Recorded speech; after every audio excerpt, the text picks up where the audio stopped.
Hello beta, how are you all? I hope so that you all are fit and fine and good with all your family members. हम लोगों ने Tuesday को start किया था आपका chapter Sanskrit भाषा या महत्वम and I'm feeling very happy to tell you that this chapter is in your course in new syllabus. मुझे सिलेबस जो रिवाइज सिलेबस है आपके यूपी बोर्ड का, जिसमें जो कहा गया है कि 30% सिलेबस कम हुआ है, उसमें ध्यान से सुनिए आप लोग कि दोनों बच्चों को, मतलब साइंस कॉमर्स वाले बच्चों को भी इसे पढ़ना है, मतलब सामान्य हिंदी वाले बच्चों को भी, तो साइंस और कॉमर्स एक ग्रुप हो गया, और जो साहित्यिक हिंदी वाले बच्चे हैं, आर्ट्स वाले बच्चों को भी इसे जो है वो पढ़ना है। ठीक है, तो आप सही चैप्टर बिल्कुल पढ़ रहे हैं, परेशान होने की ज़रा भी ज़रूरत नहीं है।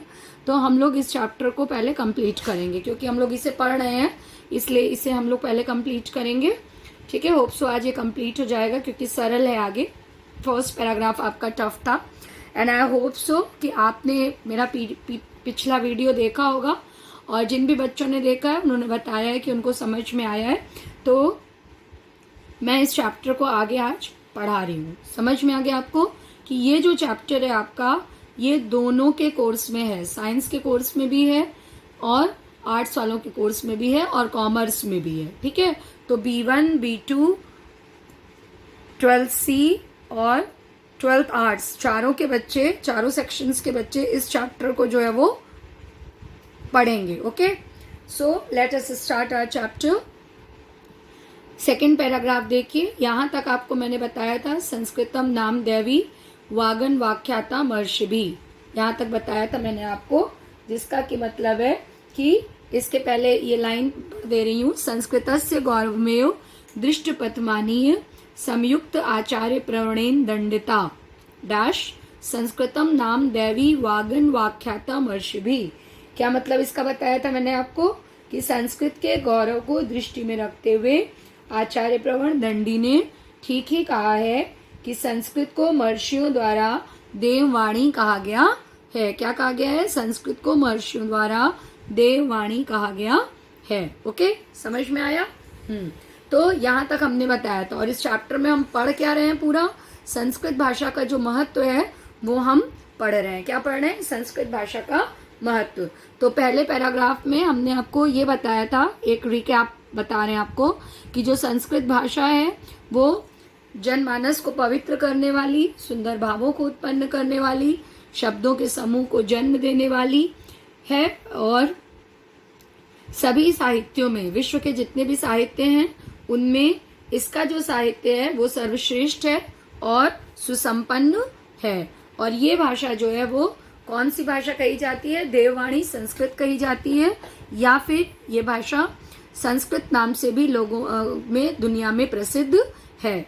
और जितने भी हमारे ऐतिहासिक ग्रंथ हैं, जो भी हमारे भारतीय ऐतिहासिक ग्रंथ हैं, रामायण महाभारत आदि, चारों वेद, सभी उपनिषद, 18 पुराण और अन्य महाकाव्य और नाटक आदि, ये सब इसी भाषा में लिखे गए हैं।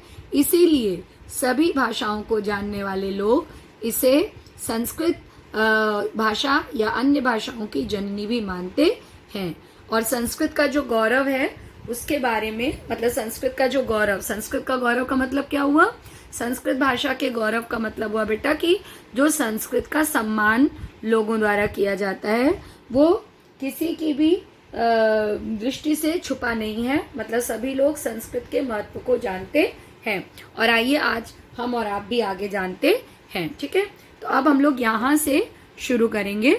यहाँ से देखिए, संस्कृत साहित्यम सरसम व्याकरणंच सुनिश्चितम, दोनों सरल, ये दोनों पैराग्राफ आज हम लेंगे और आपका चैप्टर पूरा होगा। इजी है ये पैराग्राफ, इसमें कुछ भी आपको प्रॉब्लम नहीं होगी समझने में, आई होप सो। और अगर कोई प्रॉब्लम होती है तो प्लीज आस्क मी। संस्कृतस्य साहित्यम सरसम व्याकरणंच सुनिश्चितम तस्य गद्ये पद्ये च लालित्यम भावबोध सामर्थ्यम अद्वितीयम श्रुति माधुर्यंच वर्तते। किं बहुना चरित्र निर्माणार्थम यादृशीं सत्प्रेरणां संस्कृत वाङ्मयं ददाति न तादृशीं किंचित दन्यत्। मूलभूतानां मानवीय गुणानां यादृशी विवेचना संस्कृत साहित्ये वर्तते नायत्र तादृशी। दया दानं शौचम औदार्यम अनसूया क्षमा अन्ये चानेके गुणा अस्य साहित्यस्य अनुशीलनेन संजायन्ते। क्या वर्ड है? संजायन्ते। समझ में आया? अब चलिए एक एक करके इस लाइन को हम समझते हैं। संस्कृतस्य साहित्यम सरसम व्याकरणच्च सुनिश्चितम। संस्कृत का जो साहित्य है, संस्कृतस्य साहित्यम, संस्कृत का साहित्य सरस। सरस मतलब क्या होता है? सरस मतलब होता है जिसमें रस हो, जिसमें भाव हो। व्याकरणंच सुनिश्चितम, व्याकरण धन च, दो शब्द है इसमें, व्याकरणम धन च। तो च मतलब और, व्याकरण मतलब ग्रामर, जिसे आप कहते हैं व्याकरण सुनिश्चित है। क्या कहा गया इन्होंने क्या कहा है कि संस्कृत का साहित्य सरस और उसका व्याकरण सुनिश्चित है। एक बार फिर से सुनिए कि संस्कृत का साहित्य सरस और इसका व्याकरण सुनिश्चित है। ठीक है। तस्य गद्ये पद्ये च लालित्यम भाव बोध सामर्थ्यम अद्वितीयम श्रुति मार्धुम च वर्तते। इसका गद्य पद्य च को हम पहले लाएंगे अ, गद्य मतलब गद्य, पद्य मतलब पद्य, लालित्यम मतलब क्या होता है? लालित्यम मतलब जिसको सुन के आपको खुशी मिले, तो आप उसको लालित्य भी बोल सकते हैं। भाव बोध सामर्थ्यम, भाव और बोध को समझने वाला, या भाव बोध मतलब समझना, सामर्थ्यम की भाव को समझने की सामर्थ्य मतलब शक्ति वाला, अद्वितीयम और अद्वितीय। ठीक है, इसका क्या मतलब हुआ? भाव को समझने की शक्ति वाला, अद्वितीयम मतलब जिसके समान कोई दूसरा ना हो। श्रुति मार्धुंच वर्तते, वर्तते मैंने उस दिन आपको बताया था स्थित मतलब होता है, वर्तते का मतलब होता है स्थित, लेकिन यहाँ पर स्थित है नहीं होगा बल्कि है। ठीक है, तो श्रुति मार्धुंच, श्रुति मतलब क्या होता है? श्रुति मतलब होता है कान। श्रुति के दो वर्ड शब्द, श्रुति जो है वो अनेकार्थी शब्द है ना, आपको पता है। श्रुति मतलब, एक श्रुति मतलब वेद होता है और दूसरा श्रुति मतलब कान होता है। तो यहाँ पर कान से मतलब सुनने से है कि और कानों द्वारा सुनने में माधुर्यम च, माधुर्य मतलब मधुर है। तो चलिए अलग अलग देखते हैं, कान से सुनने में मधुर है। तो चलिए इसको हम अलग अलग देखते हैं, मतलब इस शब्द का अलग अलग अर्थ मैंने आपको बता दिया इस वाक्य का। चलिए अब हम इसे एक लाइन में देखते हैं कि क्या इसका अर्थ लिखेंगे। तस्य गद्ये पद्ये च लालित्यम, इसके गद्य और पद्य में, इसके गद्य और पद्य में लालित्य, कॉमा लगाया है ना, तो जहां पे कॉमा लगेगा वहां आप कॉमा लगाएंगे, मैंने आपको बताया था। तो इसके गद्य और पद्य में लालित्य, कॉमा, भावों को स्पष्ट करने की शक्ति, भावों को स्पष्ट करने की शक्ति, कॉमा, और अद्वितीय है। इसके गद्य और पद्य, इसके गद्य और पद्य में लालित्य है, भाव को स्पष्ट करने की शक्ति है, वह अद्वितीय है और कानों को सुनने में मधुर है। श्रुति माधुर्यता है भी आप लिख सकते हैं, और कानों में सुनने में मधुर है। तो सेंटेंस में आप कैसे लिखेंगे कि इसके गद्य और पद्य लालित्य, भावों को समझने में या स्पष्ट करने में शक्तिमान, अद्वितीय और कानों में मधुर हैं। फिर से सुन लीजिए, इसके गद्य और पद्य में लालित्य, भावों को समझने की शक्ति और अद्वितीय तथा श्रुति माधुर्य से श्रुति की मधुरता से भरे हैं, या श्रुति माधुर्यमय हैं।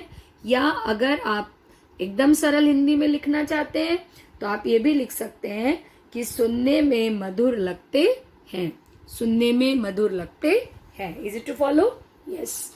अब आगे देखिए, किम बहुना चरित्र निर्माणार्थम यादृशीम सत्प्रेरणा संस्कृत वांगमयम ददाति न तादृशीम किंचित अन्यवत। किम बहुना मतलब क्या होता है? क्या बहुना मतलब बहुत सारा, बहुना मतलब बहुत सारा, किम मतलब क्या, तो इसका मतलब क्या हुआ? अधिक कहना क्या, मतलब इसके बारे में और ज्यादा क्या कहें। जैसे क्या होता है जब हम लोग किसी के बारे में किसी की तारीफ करते हैं, किसी की भी, आप अपनी फ्रेंड्स की तारीफ करते हैं या कोई बुक की तारीफ करते हैं तो उसके बारे में बहुत सारी बातें बताते हैं और फिर आप क्या कहते हैं कि अब ज्यादा क्या कहें, तुम खुद ही देख लो, कहते हैं ना ऐसे।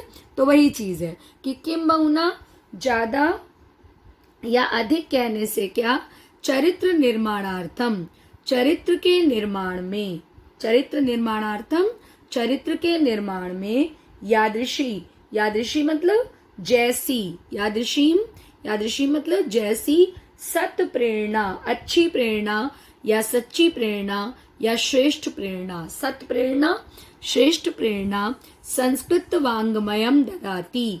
तो कल मैंने जब आपको, कल मतलब ट्यूसडे को जब आपको पढ़ाया था तो मैंने वांग्मय मतलब क्या बताया था, याद कीजिए।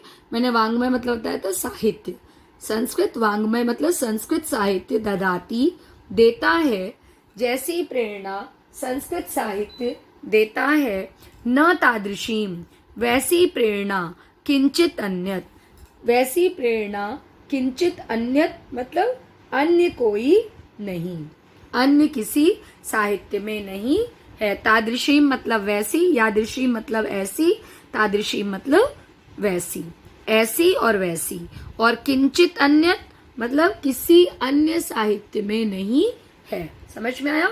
तो क्या क्या लिखेंगे इसका अर्थ हम?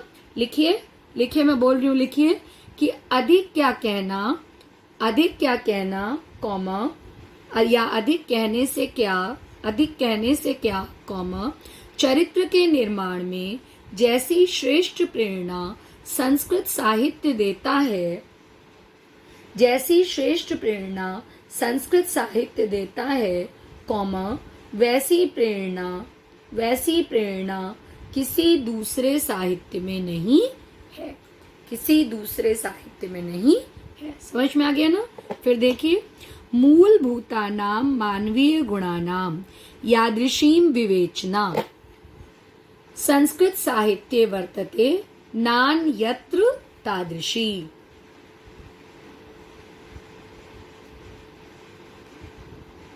समझ में आया? मूलभूतानाम मानवीय गुणानाम, जो मनुष्य में मूलभूत मानवीय गुण होते हैं, जो मौलिक, मूलभूत मतलब मौलिक मतलब जो होने ही चाहिए।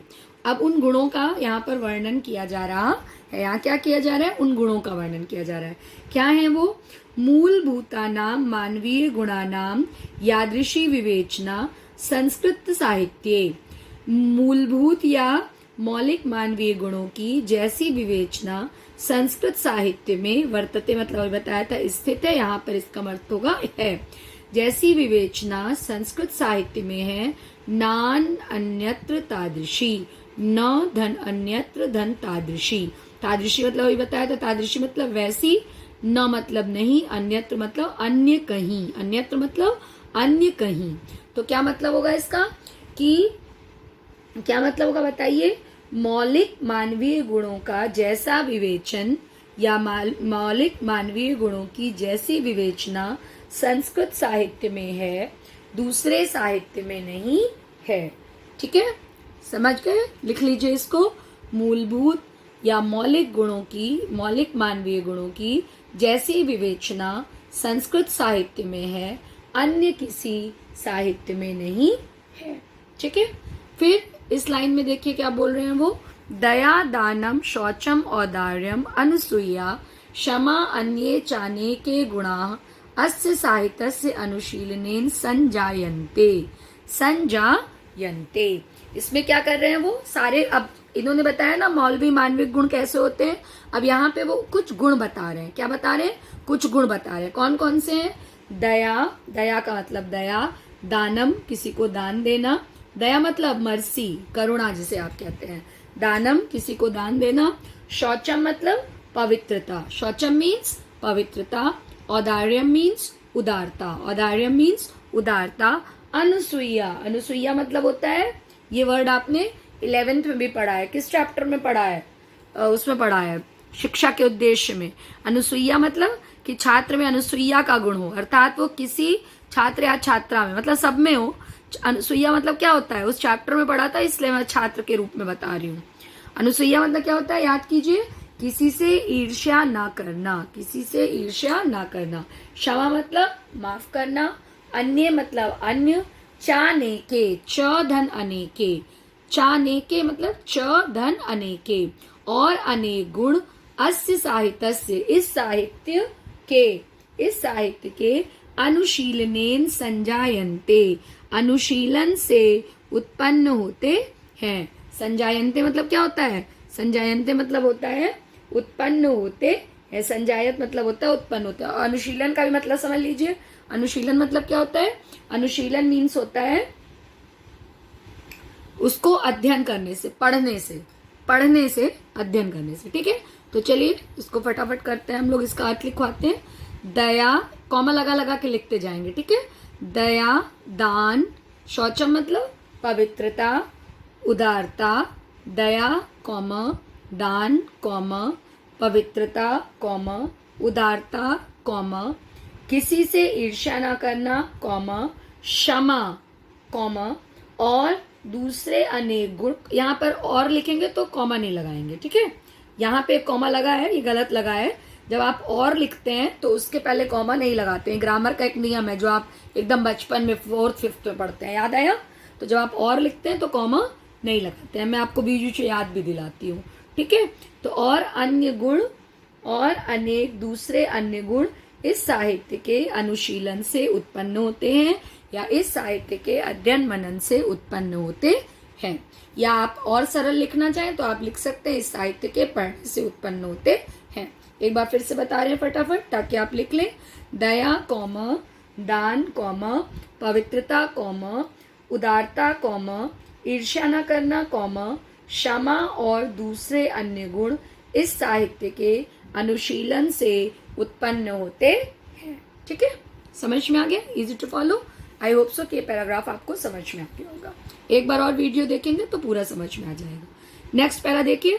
संस्कृत साहित्यस्य आदि कवि वाल्मीकि, महर्षि व्यास, कवि कुलगुरु कालिदास, अन्ये च भास भारवी भवभूत्यादयो महाकवय स्वकीय ग्रंथ रत्न अद्यापि पाठकानां हृदय विराजन्ते। क्या मतलब हुआ इसका? इसमें इन्होंने सारे कवियों के नाम लिए हैं जो कि संस्कृत के महान कवि हुए हैं, और इसमें से 3 कवि जो वाल्मीकि, कालिदास और व्यास, वाल्मीकि, महर्षि व्यास और कालिदास, इसको आपने 11th क्लास में इन तीनों कवियों को पढ़ा भी है, पढ़ा है ना? श्रेष्ठ कवि, आदि कवि, इन तीनों को आपने संस्कृत महान कवि में चैप्टर में आपने पढ़ा है, संस्कृत के महान कवि के चैप्टर में पढ़ा भी है। तो चलिए इसका अर्थ देखते हैं।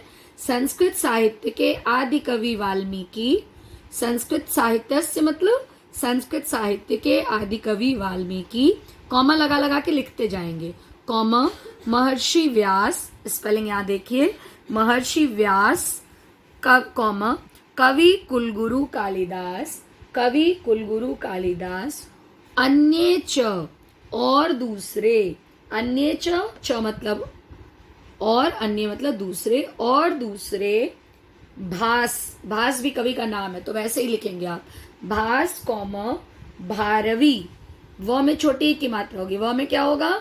छोटी की मात्रा होगी, भारवी, भवभूत्यो आदि, भवभूत्यादयो मतलब भवभूति आदि। क्या मतलब हुआ? भवभूति आदि, भवभूति आदि, महाकवि, भवभूति आदि महाकवि, स्वकीय ग्रंथ रत्न, स्वकीय मतलब अपने, स्वकीय मतलब अपने, ये स्वकीय वर्ड है मतलब अपने, ग्रंथ रत्न, ग्रंथ रत्नों से मतलब जो उनके ग्रंथ हैं वो किसके समान है? रत्न के समान है। ग्रंथ रत्नों से अद्यापि, अद्य मतलब, अद्य मीन्स बहुत बार आपने पढ़ा है 9 to 11, आज, आज भी, अपि मतलब भी, आज भी पाठका नाम पाठकों के हृदय में विराजमान है, आज भी पाठकों के हृदय में विराजमान है। ठीक है, फिर से एक बार बता दे रहे ताकि आप लिख लें। संस्कृत साहित्य के आदि कवि वाल्मीकि, महर्षि व्यास, कवि कुलगुरु कालिदास और अन्य, भास, भारवी, भवभूति आदि महाकवि, अपने ग्रंथ रत्नों से आज भी, अपने ग्रंथ रत्नों से आज भी पाठकों के हृदय में विराजमान हैं। पाठकों के हृदय में विराजमान हैं। इसका मतलब क्या हुआ कि पाठक उन्हें आज भी पसंद करते हैं। बट चूंकि ये संस्कृत है, आपको टू द पॉइंट ट्रांसलेशन करना होता है। जैसे आप English to Hindi, Hindi to English translation करते हैं ना, मैंने बताया था आपको, जिन बच्चों को मैंने 11th पढ़ाया है, 9th से 11th, उनको पता है ये बात, सबको पता है कि संस्कृत में केवल आपको अनुवाद करना होता है, टू द पॉइंट लिखना होता है। तो आपको कहानी नहीं लिखनी है एकदम, है ना, वेयर इज ताजमहल, तो ताजमहल इज इन आगरा लिखते हैं ना, बिल्कुल वैसे ही, ठीक है, एकदम टू द पॉइंट लिखना है। तो आपने यहाँ पर लिख दिया, आदि पाठकों के हृदय में आज भी विराजमान है। फिर देखिए, इयम भाषा अस्माभिः मातृ समम सम्मानीया वंदनीया च यतो भारत मातु स्वातंत्र्यम गौरवम अखंडत्वम सांस्कृतिक मेवत्वञ्च संस्कृते नैव सुरक्षितु शक्यन्ते। क्या हुआ, फिर से एक बार पढ़ना, ये शब्द थोड़ा कठिन लगेगा आपको। इयम भाषा अस्माभिः मातृ समम सम्माननीया वंदनीया च, क्या वर्ड है, सम्माननीया वंदनीया च, यतो भारत मातु स्वातंत्र्यम, गौरवम, अखंडत्वम सांस्कृतिकमेकत्वञ्च संस्कृते नैव सुरक्षितुम शक्यन्ते। क्या मतलब है इसका, यह भाषा, यम मतलब यह, आपको पता है यम मतलब यह भाषा अस्माभिः हमारे द्वारा, हमारे द्वारा मातृ समम, मातृ मतलब माँ, समम मतलब समान, हमारे द्वारा माँ के समान, मतलब हमारी जो मम्मी है, माता के समान, मॉम, माँ के समान, सम्मानीय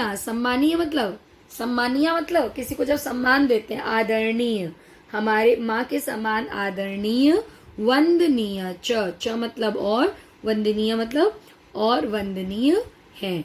यह भाषा हमारी माँ के समान सम्मानीय और वंदनीय है, यतो मीन्स क्योंकि भारत मातु स्वातंत्र्यम, भारत माता की स्वतंत्रता, क्योंकि भारत मातु मतलब कौन सी विभक्ति है, षष्ठम विभक्ति, भारत माता की स्वतंत्रता, गौरवम, गौरव, अखंडत्वम, अखंडता, और सांस्कृतिक मेकत्वच्च, क्या मतलब है इसका, च मतलब और, सांस्कृतिक एकता। देखिए इसमें क्या है, वर्ड देखिए कितने हैं, 3, सांस्कृतिक, धन एकत्व, धन च, क्या क्या वर्ड है, 3 वर्ड है, ध्यान से देखिए, सांस्कृतिकम, धन एकत्वम, धन च मतलब और सांस्कृतिकम, धन एकत्व मतलब सांस्कृतिक एकता। समझ में आया, सांस्कृतिकम धन एकत्वम मतलब सांस्कृतिक एकता। कठिन नहीं है, सरल है, बस वर्ड बड़ा है, शब्द बड़ा है, इसलिए आप घबराइएगा नहीं, हम हैं आपके साथ, मैं हूं ना। तो सांस्कृतिक एकता सुरक्षित तुम शक्यन्ते, और सांस्कृतिक एकता संस्कृते नैव, संस्कृत धन एव, संस्कृत से ही सुरक्षित शक्यन्ते रखी जा सकती है। शक्यन्ते मतलब होता है रखी जा सकती है या सुरक्षित हो सकती है, सुरक्षित हो सकती है। एक बार फिर से पढ़ेंगे हम लोग ये वाक्य कि यह भाषा हमारी माता के समान या हमारी माँ के समान सम्मानीय और वंदनीय है।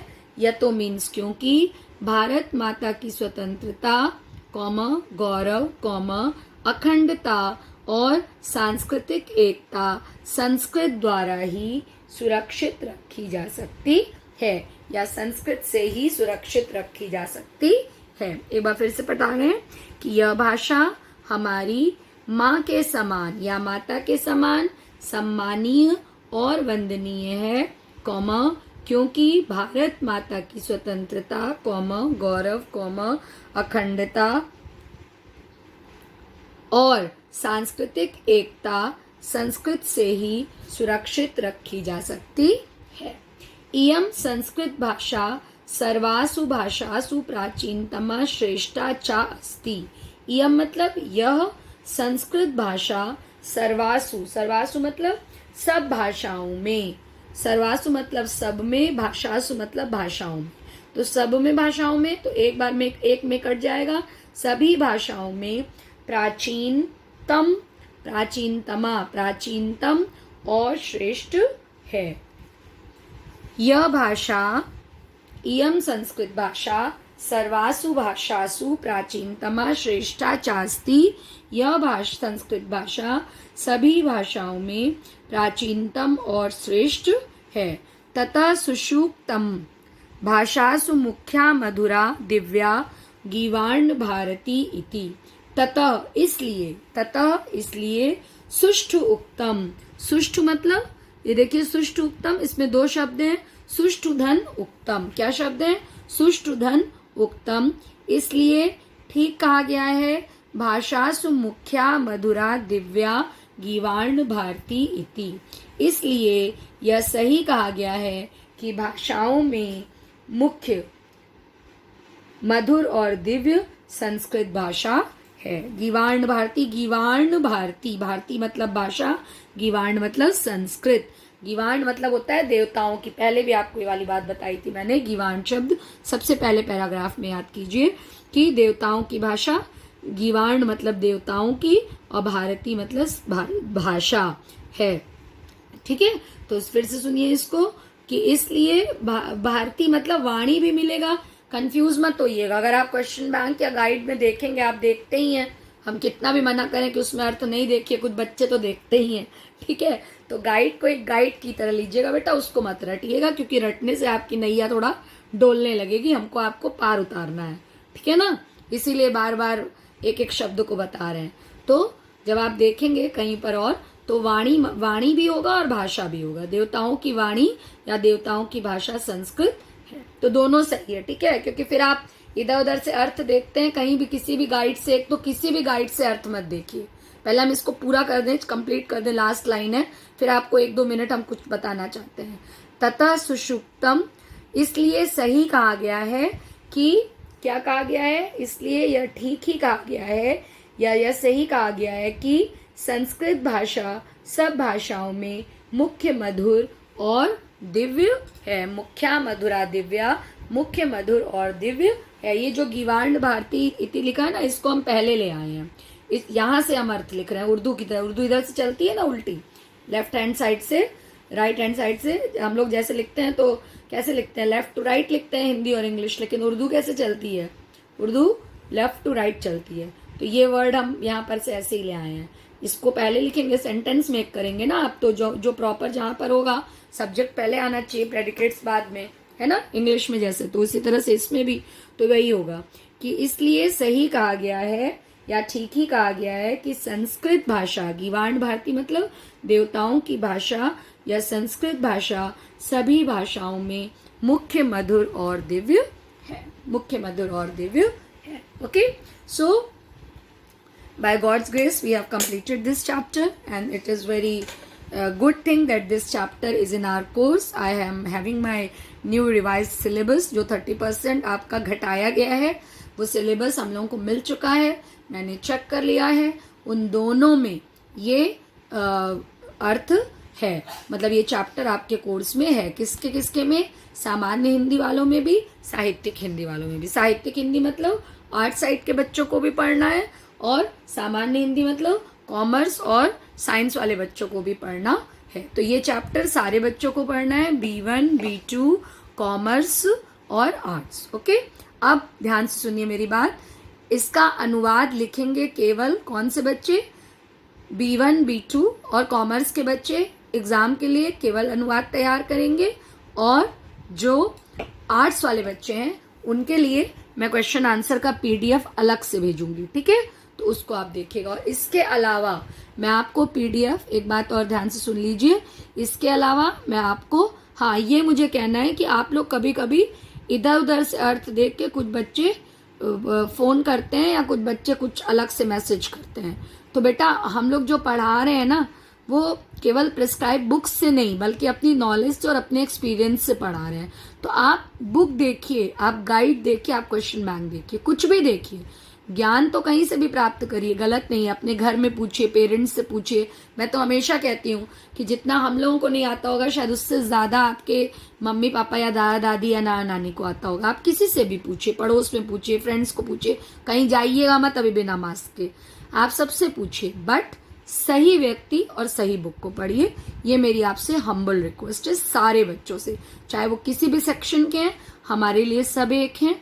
और मुझे लगता है कि आई होप सो कि आपको समझ में आ रहा होगा, जैसा कि आप कभी कभी कमेंट्स करते हैं। और प्लीज कमेंट्स करते रहिए ताकि हम लोगों को पता चले। अगर एक बच्चा भी कह देता है कि yes ma'am we have understood, तो हमें भी अच्छा लगता है कि बच्चों को समझ में आ गया। और अगर कोई क्वेश्चन पूछ लेता है तो भी हमें अच्छा लगता है कि बच्चे ने पूछा, इसका मतलब है कि उसको समझ में आ रहा है, क्योंकि क्वेश्चन वही पूछेगा जो पढ़ेगा ना। More study more confusion, no study no confusion. तो नो स्टडी मत करिए, आपका बोर्ड का एग्जाम होगा, ये समझिए। इस कोरोना के चक्कर में आप अपना लॉस मत करिएगा। एग्जाम सारे होंगे, चाहे ऑफलाइन होंगे चाहे ऑनलाइन होंगे। अगर नहीं होते एग्जाम तो आपको सिलेबस रिवाइज करके यूपी बोर्ड नहीं भेजता। यूपी बोर्ड ने सिलेबस भेजा है तो इसका मतलब है कि एग्जामिनेशन होंगे। ओके, इसके बाद रिगार्डिंग हिंदी, ये संस्कृत की कॉपी मैं आपको पहले ही बता चुकी हूँ। जिन बच्चों ने अलग से कॉपी बनाई थी B2 और कॉमर्स के बच्चों ने, वो उसी में लिखेंगे। जिन्होंने नहीं बनाई थी वो प्रोज वाली कॉपी जो अभी मैंने क्लास 12th में बनवाई है, उसमें कहानी के बाद इन चैप्टर्स का अर्थ लिखिएगा। आप अर्थ लिखेंगे, ठीक है, और अर्थ भी लिखेंगे और क्वेश्चन आंसर भी करेंगे। और अगर आपका मन हो तो जो आर्ट्स वाले बच्चे हैं वो एक पतली कॉपी संस्कृत, अगर आपको इजी हो, अगर आपके लिए इजी हो तो आप एक संस्कृत की पतली छोटी कॉपी बना लीजिए, क्योंकि आपको क्वेश्चन आंसर भी करने हैं, आपको क्वेश्चन आंसर भी करने हैं और आपका ग्रामर भी इससे ज्यादा है। ठीक है, अब आप ध्यान से मेरी बात सुनिए। वो बात यह है कि जो ग्रामर मैं आपको भेजूंगी अब फ्राइडे से, ठीक है, जो ग्रामर मैं आपको भेजूंगी मैं ऊपर क्लास लिखे रहूंगी। ध्यान से सुन लीजिए, जो पीडीएफ आपको रिटन भेजूंगी उसमें मैं क्लास लिखे रहूंगी कि ऊपर कौन से क्लास को वो कॉपी करना है। So kindly check it wisely and note down in your copies according to your streams or your sections. Is it clear? Okay. ठीक है, सो इस चैप्टर को एक बार फिर से पढ़िएगा, मेरे पिछले वीडियो को और इस वीडियो को फिर से देखिएगा, अर्थ लिखिएगा। कोई भी प्रॉब्लम होगी मुझसे पूछिएगा, I am always there for you and I will feel